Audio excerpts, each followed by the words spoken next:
All right, so let's talk about one-step versus two-step versus three-step paint correction or paint enhancement.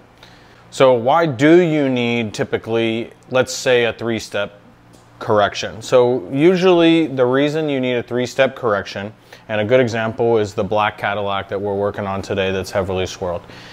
If you have some deeper scratches, you may use an aggressive pad. You know, we have a hybrid wool, we have a microfiber, we have a blue Lake Country HDO foam, and an orange Lake Country HDO foam. And from bottom to top, it's most aggressive to least aggressive. And then we have incredibly aggressive compound, a compound that finishes a little bit better, and this is from Meguiar's, and then a heavier cut polish and a lighter cut polish. The reason you would do a three-step in many cases is if you have to go to an ultra aggressive combination. Let's say, for example, we had to use the Meguiar's 110 with a hybrid wool pad on a rotary polisher. Rotaries tend to leave a hologram, but they also get scratches out efficiently and quickly.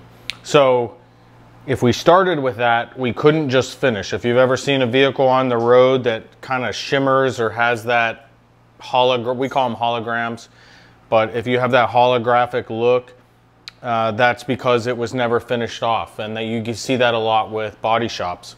So that would be the first step. You start with that, you have the holograms. A lot of body shops, that's where they finish because they're working on speed, and that's why you see those on the road a lot.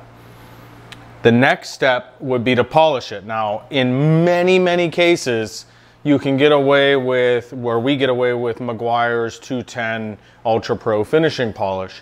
And so that's a two-stage correction. So that finishing polish on the right pad, potentially the orange, would finish out those holograms and give you that nice bright shine.